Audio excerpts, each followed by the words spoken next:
Bonjour, bienvenue sur la maïeutique. Aujourd'hui, nous allons parler de notre sommeil et plus précisément de notre cycle de sommeil. Nous avons remarqué, tous au cours de notre vie, que nous avons des personnes qui ont des facilités à se coucher plus tard, voire préfèrent vivre la nuit. D'autres personnes sont plutôt des lève-tôt, comme on dit. Alors, tout le monde a déjà vécu des vacances avec des amis, et il y en a certains qui n'ont pas le même rythme, qui traînent dans le lit alors que l'on aimerait aller visiter. Alors déjà, si on regarde bien, nous avons une facilité à nous coucher de plus en plus tard. D'ailleurs, quand vous voyagez et que vous traversez plusieurs fuseaux horaires en avion, il y a un sens dans lequel s'adapter au changement d'heure est plus facile. En effet, si on part vers l'Est, donc vers la Chine, vers le Vietnam, on se rapproche du soleil levant, on doit dans certains pays ajouter 5 heures. Donc vous arrivez, vous vous posez à l'hôtel, vous regardez votre montre et vous voyez 17 heures. Mais c'est 17 heures qu'il est en France. Donc tout de suite, vous vous dites, il faut que j'ajoute 5 heures, ça me fait 22 heures. Si vous voulez vous mettre au rythme du pays dans lequel vous venez d'arriver, cela veut dire que pour vous, il est normalement 17 heures, mais dans le pays, il est 22 heures. Donc il faudrait avoir mangé et bientôt se coucher. Alors qu'à 17 heures, vous n'avez peut-être pas faim et sûrement pas envie de vous coucher et de dormir jusqu'au lendemain. Au contraire, vous allez vers l'ouest, donc vers les États-Unis, à l'endroit où le soleil se couche. Vous arrivez à l'hôtel, vous regardez votre montre et c'est 20 heures en France. Vers l'ouest, on doit aussi décaler de 5 heures, mais en enlevant 5 heures. Donc en fait, 20 heures en France, c'est 15 heures aux États-Unis. On voit bien que dans ce sens, puisque là où je suis, il est 15 heures, il va être relativement facile de décaler un peu son repas, voire de goûter pour patienter, et au final de se coucher un peu plus tard, donc de veiller, ce qui va entraîner dans ce sens, vers l'ouest, que vous aurez moins de mal à vous endormir. Alors ça, c'était une petite remarque. Et on va se baser maintenant sur des études, que je mets en lien, bien évidemment.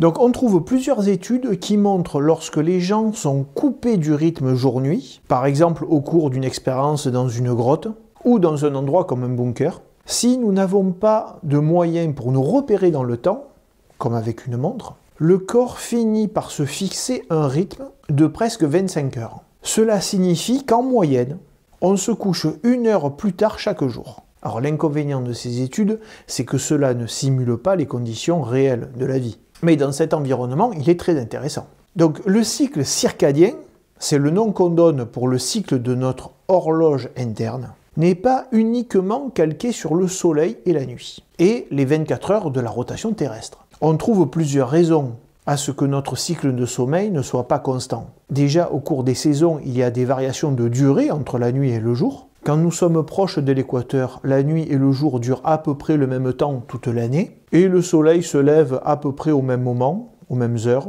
et se couche aussi au même moment. Au contraire, chez nous, quand nous sommes plus éloignés de l'équateur, que nous nous situons sur un parallèle de la latitude de Paris par exemple, il y a de plus grandes différences entre le jour et la nuit durant l'année et durant les saisons. Et quand vous vous situez encore plus haut, au pôle, vous trouvez 6 mois de jour, 6 mois de nuit. En plus, ce qui va jouer un rôle de nos jours, c'est que nous avons des modes de vie très particuliers. Les lumières artificielles qui peuvent perturber notre endormissement, que ce soit l'éclairage de la maison ou les écrans de téléphone, de l'ordinateur, la télévision. Nous avons aussi nos rythmes de vie, pour lesquels nous cherchons sans arrêt à repousser notre endormissement, soit pour le travail, pour regarder un film, ou sortir avec des amis. Il y a aussi le stress, le manque d'activité physique, le café, les vitamines que l'on prend en comprimé, les médicaments, tout cela peut perturber notre sommeil. En plus, au cours de la semaine, le rythme de vie de chaque jour est différent. Les jours de travail, les week-ends, même au cours de l'année, nous avons des vacances ou des périodes de travail. Toutes ces raisons font que nous sommes très éloignés de nos rythmes de sommeil de la préhistoire. Alors que s'est-il passé à la préhistoire avec notre sommeil ? Comment des centaines de milliers d'années d'évolution ont conditionné notre façon de dormir ? Alors tout d'abord, que ce soit clair, nous ne savons pas pourquoi on a besoin de dormir. Il y a des hypothèses, c'est vrai, mais nous n'avons pas d'éléments mécaniques qui expliquent pourquoi on dort, sur l'action qu'apporte le sommeil. Alors attention, si on prive un mammifère de sommeil, dont un être humain, cela conduit après un certain temps à la mort. Et même l'évolution sur des centaines de milliers d'années n'a pas réussi à supprimer le sommeil pour les êtres vivants. Alors que durant le sommeil, c'est quand même un grand moment de faiblesse, un grand moment de vulnérabilité. Toutes les espèces ont donc dû composer avec leur sommeil, car il est impossible de nous passer de ces heures de repos. Je précise cela parce que ça prouve que le sommeil a une fonction importante, dont il est impossible de se passer. Alors, on remarque que les terreurs nocturnes, c'est-à-dire la peur du noir, ne sont pas là pour rien. C'est clairement un instinct qui nous fait craindre les endroits sombres à cause des dangers de la nuit, dus aux prédateurs qui pouvaient rôder et à notre mauvaise vision nocturne. Alors c'est toujours pareil, ceux qui n'ont pas développé de peur la nuit ou de terreur nocturne n'étaient pas sur leur garde, donc au fil du temps se sont fait tuer et se sont moins reproduits que ceux qui ont développé des terreurs, des peurs dans le noir, des peurs la nuit. Il y a une étude que j'avais vue il y a une quinzaine d'années. Cette étude m'avait marqué, mais c'est vrai que j'ai plus retrouvé de traces. Je ne sais pas d'ailleurs si elle a été remise en question, mais elle est intéressante. Elle parlait justement des terreurs nocturnes, et elle disait que statistiquement, les petites filles ont peur qu'un monstre se cache sous leur lit, et que les petits garçons ont peur d'un monstre qui vienne de la fenêtre ou de la porte du placard, ou de la porte de la chambre. L'explication qui avait été donnée par les chercheurs venait du fait qu'à la préhistoire, les femmes dormaient dans les arbres alors que les hommes dormaient au pied de l'arbre. Donc si une attaque venait pour les hommes, elle venait d'en face, c'est-à-dire de la fenêtre ou de la porte du placard, alors que si une attaque venait pour les femmes, en fait elle venait d'en dessous de l'arbre, donc d'en dessous du lit. Alors c'est vrai que je vous en parle de cette étude, mais je n'ai pas retrouvé sa trace. Du coup je ne pourrais pas la mettre en lien, mais si quelqu'un l'a, c'est avec plaisir. Elle est peut-être caduque aujourd'hui, mais le questionnement est intéressant. Parce que de manière générale, on sait que les enfants sont très souvent confrontés à des problèmes d'endormissement et des terreurs nocturnes. Et je tiens à préciser à nouveau que c'est lorsque l'on est petit que nous sommes le plus proche de nos instincts. Car avec le temps, nous sommes modelés par nos expériences de la vie et de notre environnement, de la même manière qu'un animal qu'on arrive à apprivoiser. Dans un premier temps, ses instincts lui diraient de se méfier de nous, et avec l'expérience, il va contre ses instincts. Oui, j'ai trouvé donc une étude que j'ai mis en lien, qui montre que même à l'âge adulte, 40% des personnes ne sont pas rassurées si elles doivent se déplacer chez elles dans l'obscurité, lumière éteinte. Il y a même un nombre non négligeable de personnes qui craignent tellement le noir qu'elles ne veulent pas se lever pour aller aux toilettes la nuit. Cette peur du noir s'appelle la nyctophobie. Alors, nous avons bien remarqué que cette peur du noir est gravée dans notre cerveau reptilien, comme nos instincts. Bien, alors le sommeil. Déjà, on s'est replacé dans le contexte. La nuit à la préhistoire, c'est un moment particulier. Et c'était très important de faire ce rappel sur le contexte, parce que de nos jours, dans notre chambre, notre lit, la nuit, c'est plutôt un endroit paisible que l'on attend pour aller se reposer à l'abri. Mais cela a été très loin d'être le cas pendant des centaines de milliers d'années, pour nos ancêtres.